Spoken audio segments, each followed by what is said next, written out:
Checkup no rádio.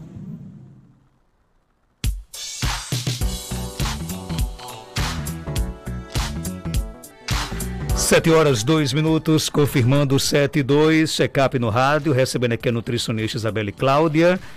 Isabelle, seja bem-vinda aqui ao nosso Panorama 95, bom dia. Bom dia, Marcos, bom dia, Geraldinho. Hoje todo mundo aqui na ressaca da festa, vocês fazendo uma cobertura excelente, viu? Estão de parabéns. Aqui é igual viu? a Tetel, não dorme não, Tô viu? Tô vendo, tá igual aqui o programa Geraldinho hoje, já tempo nem sentar. Ele já tá dormindo com um clarinete na mão já, né? Pois Vamos lá, nutrição Bom e gravidez, dia, e gente. aí? Trouxe esse tema porque uma ouvinte pediu para trazer, né, algumas dicas de enjoos, né, na semana passada, de enjoos na gravidez. E aí eu decidi trazer um programa, né, um tema hoje voltado para a gravidez, a nutrição na gravidez. Porque a gente tem que entender, gente, algumas coisas. Que quando se está grávida, não se come por dois. Essa é a primeira coisa. Isso é um mito. É um mito. Claro que a gente tem um aumento da necessidade energética, que a gente precisa, claro, repor isso. Mas alguns mitos e algumas necessidades também que eu trago durante esse período. Principalmente quem está pensando também em engravidar, gente. Vocês comecem a entender que vocês vão gerar uma vida. E o que vocês vão gerar, aquela vida que vocês vão estar gerando, ela precisa ser nutrida da forma adequada. Precisa que você evite algumas substâncias para não ter problemas quando a criança, principalmente, ela vier ao mundo. E eu falo não só para as mamães, mas eu falo também para os papais, porque eles sempre colocam, os homens, e eles já vão ficar olhando para mim assim, a responsabilidade na mãe, né? Ah, mas quem está gerando é você, né? Você que precisa ter a saúde. Mas antes de gerar, você também precisa ter uma boa saúde. Então, eu digo muito aos pais que vocês precisam também se preparar, né? Para que a gente chama muito de programação metabólica, né? Vocês precisam se preparar para estarem gerando aí o bebê na mulher. Então vamos lá, gente. O que é que eu queria que vocês entendessem? Existem alguns alimentos que a gente não pode consumir durante a gestação, por alguns riscos, principalmente. Um deles é o álcool. Tem gente que diz assim, mas uma dosezinha de vinho é segura. Não. Nada em relação ao álcool é seguro para o bebê que está em formação na barriga da mãe. Então, tem estudos que mostram que uma dose de vinho que uma taça de vinho que a mãe toma, né, a gestante toma, corresponde para esse feto, para essa criança, a 8 taças de vinho. Por quê? Porque ele tem um metabolismo muito diferenciado ainda. Seu fígado ainda está em formação e ele não vai conseguir metabolizar isso tudo da mesma forma que um adulto, da mesma forma que a mãe. Então, assim, ele está em um corpo em desenvolvimento. Se a mãe oferece, né, toma esse álcool, ele vai passar livremente pela placenta para chegar ao bebê, para ele fazer esse metabolismo, ele não vai conseguir. Então, é uma dose muito elevada que se torna para ele, tá? Então, vamos evitar qualquer que seja esse consumo de álcool. Em relação também aos alimentos crus, com certeza o ginecologista, seu médico que lhe acompanha, sua enfermeira que lhe acompanha, né? Ela sempre está repetindo, né? Evite alimentos crus, porque eles têm um alto índice de contaminação. Então, nada de alimentos crus. Leite cru, e eu vou chamar a atenção, eu não estou dizendo que você não vai poder tomar leite. Estou dizendo que você não vai poder tomar leite cru, do jeitinho que ele vem lá, que tira da vaca. Você não pode fazer esse consumo. O leite tem que ser pasteurizado, passado por um processo que tira esses bactérias, né, que aumenta a temperatura, resfria. Então, esse processo de pasteurização para eliminar contaminantes do leite. Então, você só pode consumir o leite pasteurizado. E assim também serve para os derivados, tá certo? Derivados do leite. Outros alimentos, sushi, né? Aqui a gente tá tendo muito essa moda do sushi. Evitar os que sejam crus, né? Evitar comer saladas cruas que não sejam na sua casa, que não seja você que higienize, certo? Então, isso aumenta muito o índice de contaminação. Então, evitar esse índice de contaminação. Isabelle, o que é outra coisa que você tem mais cuidado em relação à gestação? É algo que não se fala tanto, mas eu sempre gosto de bater nessa tecla: plásticos. o BPA, que é uma substância que contém no plástico, eu já falei aqui alguma vez sobre ele, e isso serve não só para gestantes, mas principalmente também, mas para todas as pessoas, né? O plástico, ele tem uma substância, nesses plásticos mais duros, ele é feito com uma substância chamada bisfenol. E aí tem o bisfenol A, o S, o F, e esse bisfenol que está para dar durabilidade ao plástico, né? Tornar esse plástico mais resistente, ele é super solúvel. Então, quando a gente coloca comida, água, né, essas garrafas de água, ele se dilui. E a gente consome esse bisfenol através dos alimentos. E o que é que acontece? Ele atrapalha o nosso metabolismo hormonal. Ele se passa por um hormônio feminino. E aí, o que é que acontece? Muitas vezes, infertilidade, né? Abortos espontâneos para quem está grávida. E na gestação, esse bisfenol, ele passa tranquilamente pela placenta e chega ao bebê.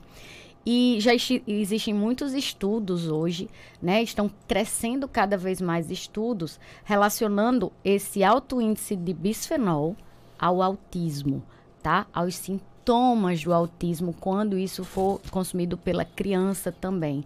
Então, assim, o bisfenol passa livremente, ele atrapalha o nosso metabolismo hormonal, e aí já tem estudos relacionando a asma infantil, relacionando a doenças cardiovasculares, doenças neurológicas, doenças metabólicas e imunológicas. Então, assim, a gente vive uma epidemia, né, de plástico. Tudo hoje em dia é plástico, né? Vem no plástico. E eu quero alertar também para essas cápsulas de café, que estão boom de cápsula de café. Então, também tem bisfenol. O grande perigo do bisfenol, e o maior deles, é quando você aquece, né? O alimento tá lá e você aquece no micro-ondas, por exemplo, um alimento que está num plástico que contenha bisfenol. E aí ele passa para o alimento, tá? Em maior quantidade, e ele se dilui lá. Então, gente, tenham cuidado com o consumo exagerado de alimentos em plásticos, tá? Garrafinhas plásticas expostas ao sol, aquela garrafinha que você esqueceu no carro, né? E vai beber água depois. Então, tenham esse cuidado em relação aos plásticos. E hoje aí a indústria vai tentando, mas o bisfenol A foi proibido, né? Porque você não vê mais em mamadeiras, tanto que tem BPA free, né? Ou livre de BPA, exatamente porque foi proibido em produtos infantis, em brinquedos, enfim. Mas aí eles vão burlando aí a história e vão produzindo outras substâncias vindas aí do bisfenol A. Gente, e outra coisa, vocês sempre atentem, embaixo do plástico, ele tem uma numeração, tá? Ele vai ter 3 setinhas, acho que vocês estão conseguindo visualizar aí. Tem 3 setinhas e um número dentro dessas setinhas. Então, atentem para o número 3 e o número 7. Se tiver o número 3 dentro das setinhas ou 7, é porque ele contém o bisfenol A. Tá? Mas mesmo que seja livre, vamos também estar evitando esse bisfenol, certo? Outra questão em relação a enjoo e chás, né? A grande questão dos chás. Ai, meu Deus, você toca chá, já tem pergunta aqui sobre chá. Já vai começar aqui. Gestante pode tomar chá, Isabelle? Sim ou não? Não, e depende também. O não, por quê? A gente tem muito pouco estudo em relação à fitoterapia, às ervas e à saúde. E muito menos ainda em relação à gravidez. Então, por falta dessa segurança, a gente não orienta. O único que tem estudo que a gente observa a segurança, que já foram feitos estudos durante a gravidez e depois do nascimento do bebê, fazendo esse comparativo, é o gengibre, tá? Então, assim, o gengibre ele é muito eficaz também para questões de enjoos. Então, mulheres que enjoam gengibre é muito interessante para essa fase. Mas todo excesso também é prejudicial. Então, você tem que ter uma dosezinha controlada. Pode ser na forma de chá, Isabelle? Sim. Lembrando que gengibre, o que é folha e flor é que a gente faz infusão, não ferve. Mas o gengibre a gente precisa, sim, fazer aí, levar a fervura por mais ou menos 10 minutos, no caso do chá, tá? E uma coisa que está bem estabelecida no estudo é porque eles observaram 4 dias seguidos. Então, o que é que a gente faz? 4 dias seguidos, dá uma pausa, faz novamente, tá? Se esse enjoo permanecer. Então, pode ser colocado um pouquinho na água para saborizar, tá? Então, o gengibre é o único que é seguro durante a gravidez. Menos para mulheres que tomam anticoagulantes, tá? Aquelas gestantes que tomam as injeçõezinhas todos os dias, esses anticoagulantes, que são as trombofílicas, elas não podem fazer o uso desse gengibre, tá bom? Durante a gravidez. Então, são, assim, acho que de mais importante, algumas coisas também, como a constipação, que diz que toda mulher grávida é constipada. Não, isso não é fato, tá? É comum até por causa da alimentação que muitas delas têm.